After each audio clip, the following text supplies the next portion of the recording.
Swamp wine, that's the focus of tonight's angle. Now, what makes official Washington nervous, especially the bureaucracy protectors in the Democrat Party, are true change agents. People with the guts, people with the determination to challenge the status quo. 2 months ago, 77 million Americans gave President Trump a powerful mandate for change, to put America first, at home and abroad. I don't have a similar biography to defense secretaries of the last 30 years. But as President Trump also told me, we've repeatedly placed people atop the Pentagon with supposedly the right credentials. And where has it gotten us? He believes, and I humbly agree, that it's time to give someone with dust on his boots the helm. A change agent. Then children and small dogs had to cover their ears because the sound from the Democrats in the committee was classic. I think it was kind of an unpleasant mix of resignation and bitterness. We bring you the swamp wine. Yes or no, did you need an audit? And the way yes or no, did you need an audit? Stated, yes or no? What are you afraid of? You can't answer this question. Yes or no, did you lead an audit? Do you not know this answer?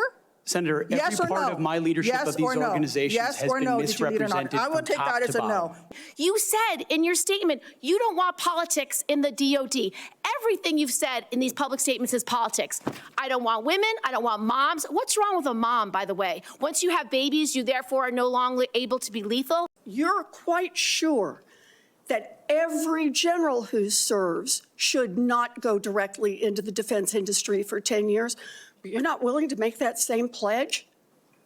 I'm not a general, Senator. All right. Well, to watch the Democrats, it was painful to watch that. But look at the bright side. Hegseth hasn't even been sworn in yet, and he's already discovered a new technique for enhanced interrogation. Let's just force all those high-value prisoners still at Gitmo, the few that are left, to listen to this. I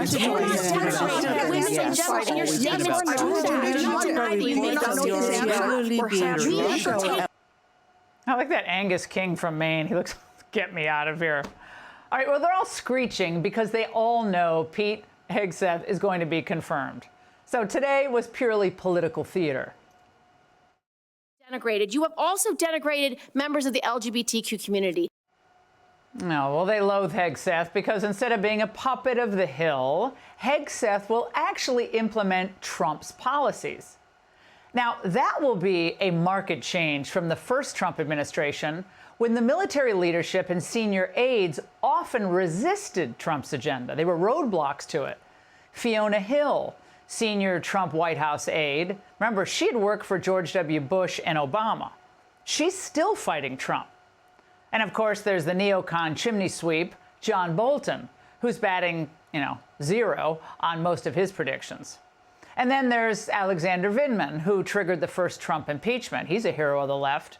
And there were the generals, Milley, McMaster, and Mattis.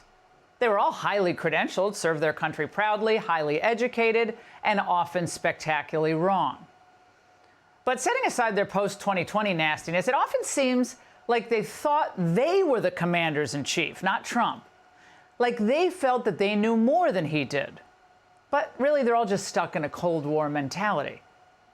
The fact is, America, even with our selfless, brave troops, has not been able to win a major war outright since World War II. Think about it, it's wild. Trillions of dollars in spending. Then we lose thousands of our best troops in Iraq and Afghanistan, fight essentially to a draw. Forever wars that triggered new problems. And instead of talking about the need and examining all of this, need for real military reform, instead of preparing to work with President Trump on ways to make our Pentagon more efficient, the best Senate Democrats could do today was fringe fear-mongering and gotcha nonsense. Did you take your staff, including young female staff members, to a strip club? Absolutely not. Anonymous smear. So you can't tell me whether someone who has committed a sexual assault is disqualified from being Secretary of Defense?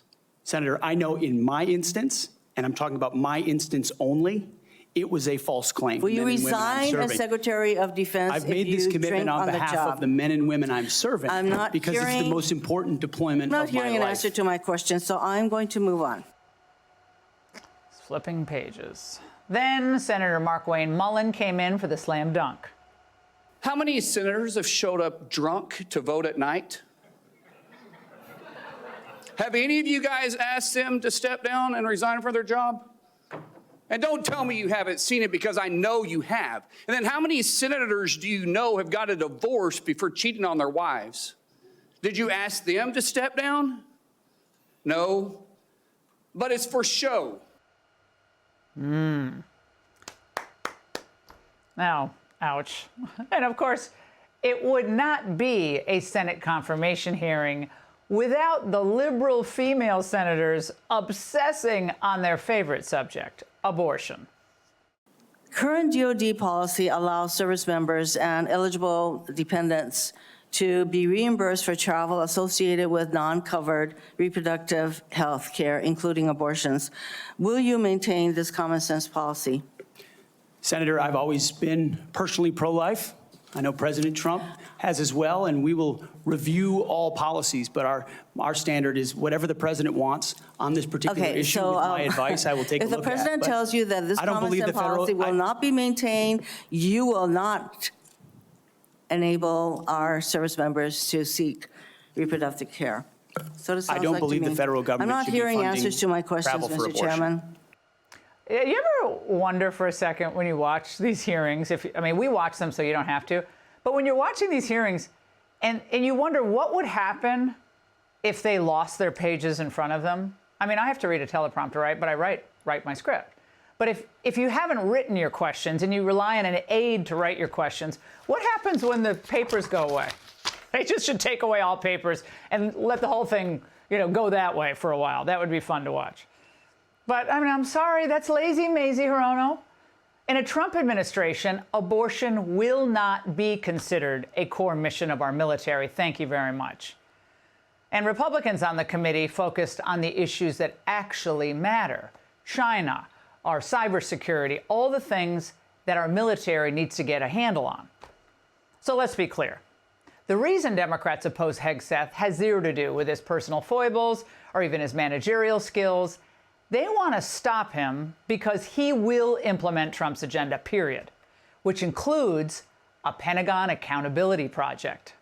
Accountability is coming because everybody in this room knows if you're a rifleman and you lose your rifle, they're throwing the book at you. Mm-hmm. But if you're a general who loses a war, you get a promotion. That's not going to happen in Donald Trump's Pentagon. And what else won't happen? A Pentagon that worries about fighting climate change more than fighting our enemies. My Secretary of the Navy, should I be confirmed, sir, will not be focused on climate change in the Navy, just like the Secretary of the Air Force won't be focused on LG-powered fighter jets, or the Secretary of the Army will not be focused on electric-powered tanks. At that point, steam was coming out of Chief Princess Running Mouth Warren's ears. Of course, Democrat activists that bet that it was all on, just they bet the farm on mainstreaming transgenderism in our military, that thought that was here to stay. They're livid. They're livid that Hegseth will get the woke out of our war fighting, including at our service academies. You have to rip root and branch the politics and divisive policies out of these institutions and then focus them on creating and preparing actual future military leadership. When that changes, Senator, I truly believe under Donald Trump, we will have a recruiting renaissance. Boy, we need a recruiting renaissance. We're down, 50, 60, 70,000? And we need a military that knows how to kill our enemies and win our wars. Because, as Hegseth said time and again today, the U.S. military is not a social program, it's not a charity, and it's not supposed to promote a particular ideology. It exists to defeat the enemies of the United States of America, period. And for too long, we've gotten away from that mission. And the results have been absolutely disastrous for us and for the world. Today, for the first time in years, we can actually see what a reformed and successful military would actually look like. And that's The Angle. Hey, Sean Hannity here. Hey, click here to subscribe to Fox News YouTube page and catch our hottest interviews and most compelling analysis. You will not get it anywhere else.